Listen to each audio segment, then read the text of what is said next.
Hi, this is Stepic, a step sequencer which you can use as a plugin inside most DAWs, and it's something really quite remarkable.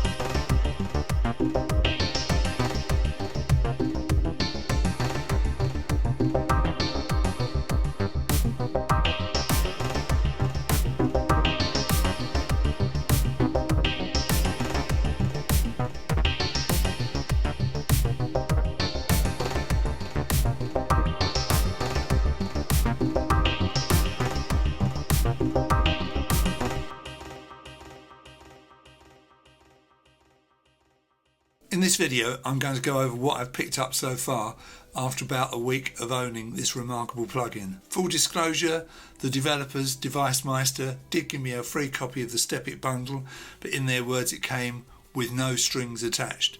So I didn't even have to make this video, but I felt that I wanted to because I'm ridiculously excited about this piece of software. That being said, everything I say in this video is based on my experience so far. Device Meister have not seen this video prior to me uploading it and have no say in its content. So why would you want to buy Stepic? After all, there are plenty of step sequencers out there, either in hardware synths, built into software synths, or like Stepic as a standalone plugin. Well, having stumbled upon Stepic, I quickly became intrigued by it, and here's why. For a start, it has multiple randomization possibilities to prevent your sequences from becoming boring. Just look at all these dice icons here. Everything you can think of has one of these icons, and each one of these represents randomization that you can make. You can randomize whether notes are muted or not, whether they play or not. You can randomize the octaves, you can randomize the duration of the notes, you can randomize the velocity and the swing, the divider, which is a kind of a ratchet thing, and the note repeat. On the automation page, you can randomize every single lane. Suffice to say that your sequences are not going to be boring if you use Stepic. I'm told that there are over 200 possibilities for randomization in Stepic. Of course, there are plenty of software synths with built-in step sequencers, but therein lies the problem. If you've made a sequence inside a synth and you decide that you don't like the sounds, you can't exactly port those out to another synth or another instrument inside your DAW. Stepic, however, can very quickly be applied to different instruments for the purpose of auditioning sounds and then, of course, ultimately recording sounds into your DAW. You might even want to send the same data from Stepic to several synths at once, which can be done. This device can be used with other plugins inside your DAW of choice, although at the time of recording this, Reason and Serato Studio, which are two of the DAWs I use, are not supported.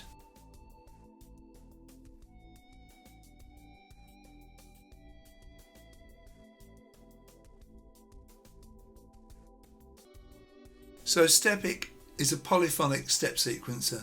Each sequence has 16 steps, but there are 16 patterns.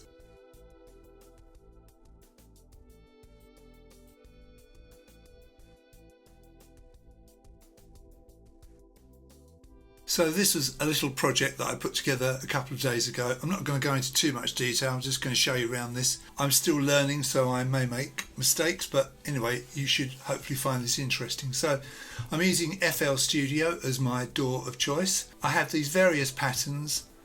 I've got the kick, the Avenger bass, the Avenger chord, and the snare. Avenger is the name of the synth I'm using. It's made by Vengeance Sound. I've just got it, I really love it, so I'm using it an awful lot at the moment. So if I look at this slot in the channel rack, it says Stepic Avenger Bass. So what this is an instance of Stepic, this one here, okay? And if I go to the cog icon here, you'll see it's outputting on channel 1. And if I go to the Avenger Bass here, just below it, and click the cog icon, and then this one, you'll see this is receiving on channel 1. In other words, this instance of Stepic, labelled Stepic Avenger Bass, is talking to this instance of the Avenger synth. That's why I've given them the same colour. If I go to the mixer, you can see there is our Avenger Bass. This is the instance of Stepic that's triggering the bass, and as you can see, all 16 steps are on. You can randomise these mutes with these dice icons. This is a 16-step pattern, so all 16 steps are running. This is something that I generated by pressing the dice. I'm not going to press that again because I'm going to lose my pattern here. I've got all 16 steps running on this. I'll solo this track on the mixer, and I'm just going to mess around with this so you can see what's happening with it.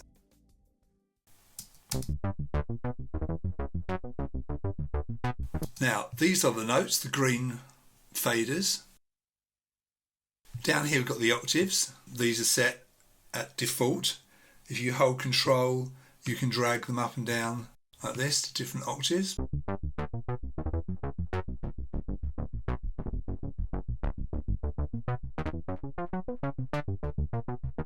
Just leave it at 0. Down here we've got the duration, which is the length of the note. So again, I'll run it and I'll change this. Hold control, drag up and down. So longer, short, gets very blippy at that kind of setting. So we'll bring it up.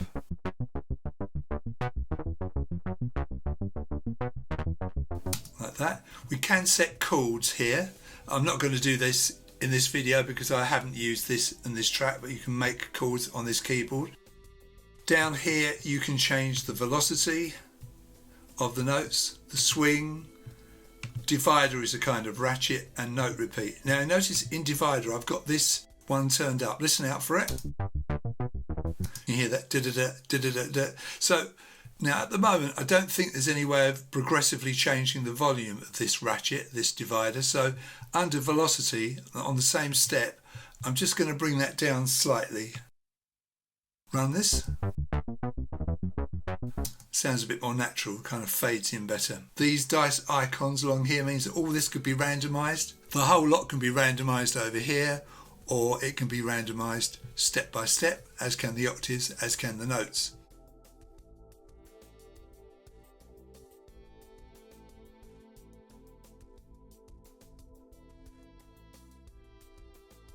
The scale is set to chromatic, root note C3, so that means that every note possible is being played, but you can limit that by changing the scale to something else. So if you set it to natural minor, you wouldn't get all these notes. I'm not going to do that now. You can change the note length. At the moment it's 16th.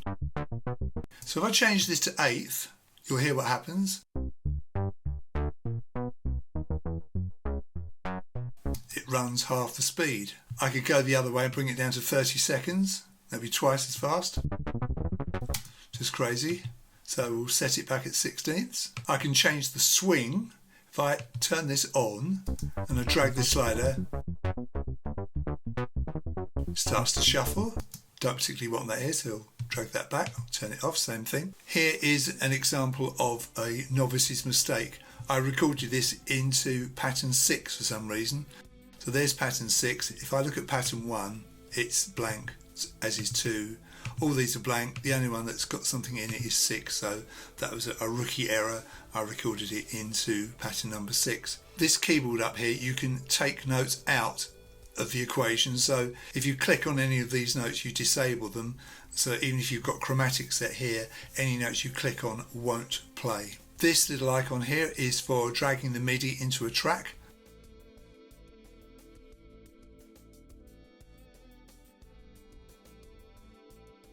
So I've got my basic pattern.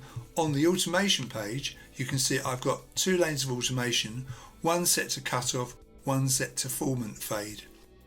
And I've brought these down to 9 steps, so it will loop every 9 steps. That makes it uneven and different every time. You can see these faders, they came about by me pressing the dice, randomizing the settings. And the way you set these is you press ping over here and then you get 20 seconds. Let's set a new one. Let's come to row 3 and enable this one. Let's set 30 in here. I'm not sure if that's free, but we'll soon find out. Now the ping comes up. Now if I press ping, I would then have 20 seconds to enable a new parameter in my Avenger synth that I want automated by this row. So let's try that. Let's press ping, so it's running. Got to get to my channel rack. I've got to get to my synth. Bass, there we are. Not sure I'm going to make it, but you never know, I might. So come up to resonance. So I've assigned that. You can see that's working. And once the 20 seconds have expired, that stops. So if I come back to Stepic, now nothing's going to happen because all these faders are set flat. So I'll randomise like this. Now you can hear the resonance is being randomised. If I show you the synth, drag it over a bit, see over here. So we've got formant, fade, cutoff and resonance all being automated by Stepic. Here, here and here. Let's come back to Stepic. The randomisation of the resonance is a bit too much. So what I'll do is I'll bring the minimum level up and the maximum level down, and it won't be so much then.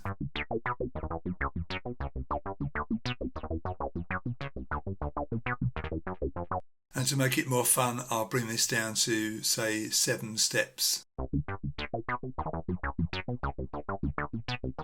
So this lane will repeat itself every 7 steps.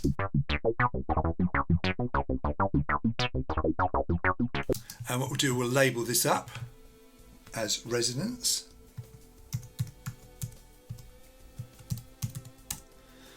I'm a great believer in labelling things up. Let's close that down. How am I triggering that Stepic sequence? Ordinarily, you'd be able to go in here and drag this icon into your DAW, and that would put all the MIDI data, including the notes and the automation, straight into the DAW itself.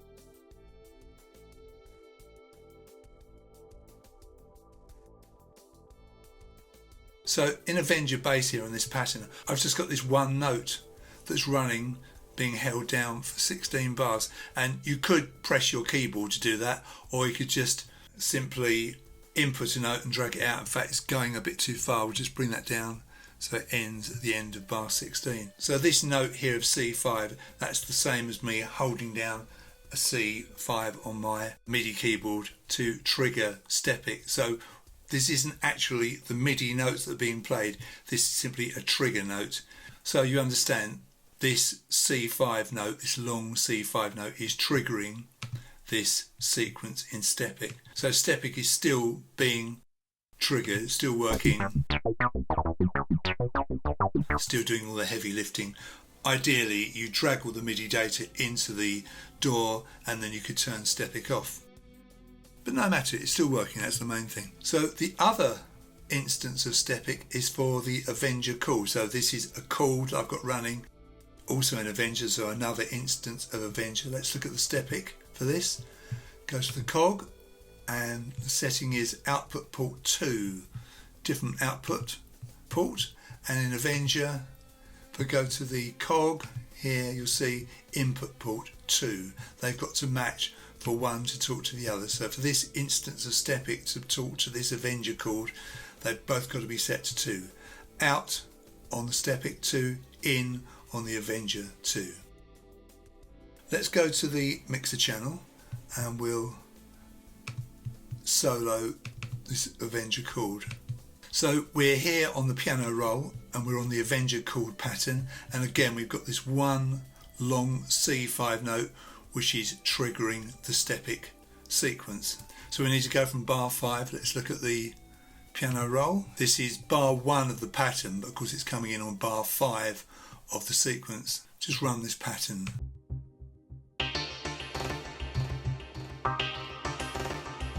And that's triggering that Stepic pattern. So again, the actual MIDI notes aren't in the piano roll, just this one long note which is triggering the Stepic sequencer. This is the instance of that Stepic sequence. Don't forget, this is a chord inside Avenger. Just show you the actual synth for a minute. It's this classic house, and it's a chord that's triggered by one note. So I just press that in here. It's one chord coming from one note. So I'm not playing an actual chord, just one note to get that. So this single note in the Stepic is triggering that Stepic sequence, which is playing this Avenger chord. And again, probably I would rather have had the actual MIDI data in the DAW, but I can't do that at the moment. Now let's look at the Stepic for that. So we'll just click it. So we've got a few of these steps turned off.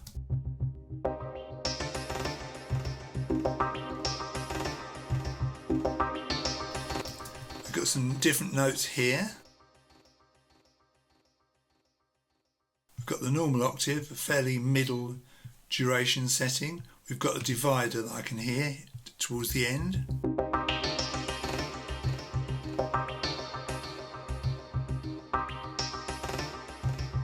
See, which is quite interesting.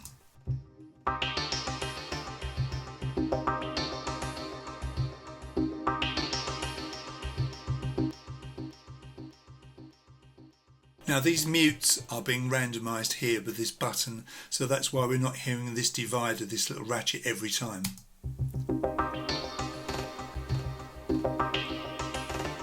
Heard it both those times, but not then, you see.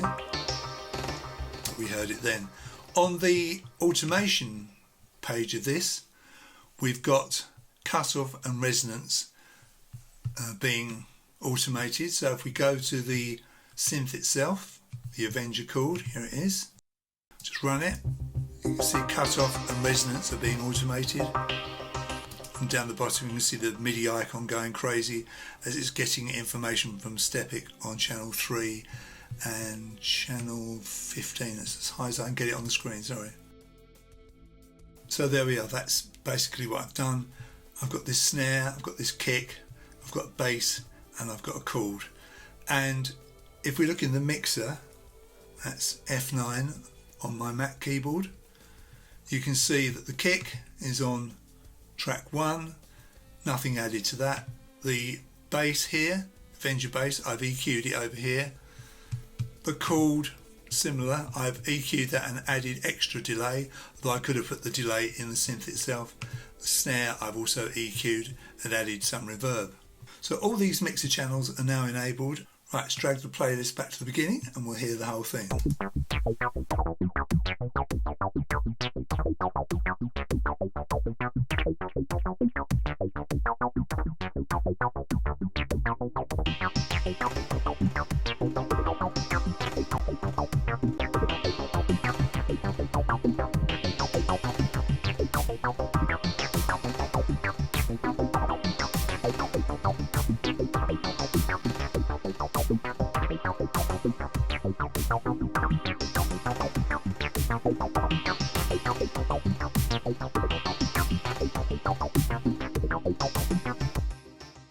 Okay, let's go to the channel rack and we'll click the Stepic bass and we'll just drag this up and we'll have a look at this operating.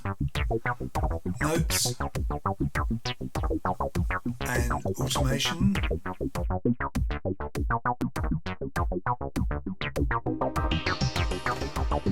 We'll have a look at the Stepic for the chord. There we are. That's the automation page. That's the notes.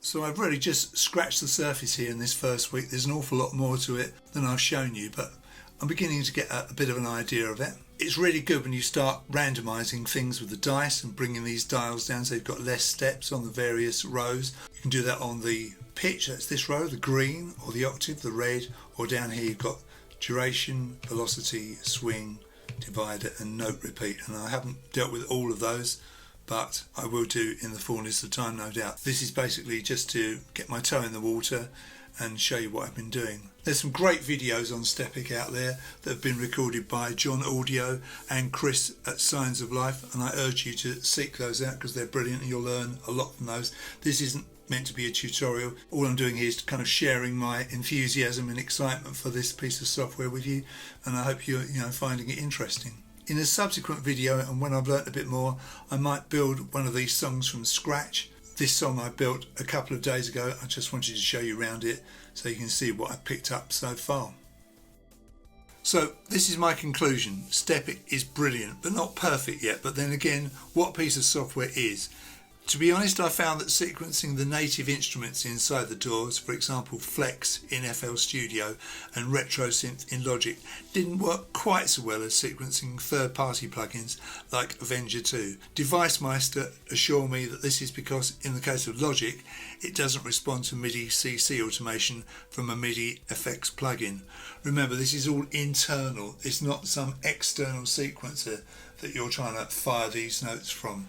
I did manage to get Flex and a few other FL Studio instruments working with Stepic by means of the patcher. It was a bit fiddly, but once I got the hang of it, there were no problems. I'm not going to show you that now because this video is already very, very long, but suffice to say it does work, and I'll probably show you that in another video. One thing you need to know if you want to get this to work with Live, Ableton Live, is that you need Max for Live add-on, which if you don't have it will cost you £129. If you've got Ableton Suite, that comes with Ableton Suite, but if you've got the standard version of Ableton, as I have, you don't get Max for Live, so you won't be able to get Stepic to work with it unless you buy that add-on. You can get a trial version of Ableton with Max for Live in it, which will last you 30 days. That's enough time for you to try it out, and I might do that myself, and I think you can run that alongside the version that you've got in your computer already. But you can't use the Stepic for Live version in other DAWs or vice versa.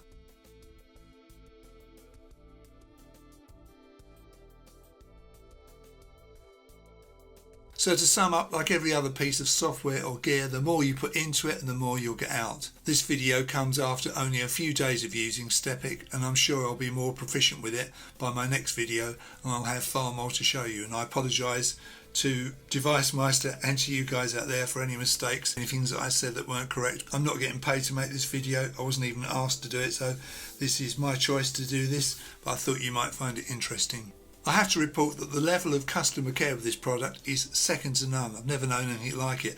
I received a courteous reply within 24 hours of asking any questions, and I really felt that the developer really cared about what I thought about the plugin and really cared about any problems I was having. So I feel kind of warm and toasty that going forward, any problems that I've got will be sorted out, and it's a nice feeling to know that you're kind of part of the process. If you got some value out of today's video, please give it a like and consider subscribing to my channel.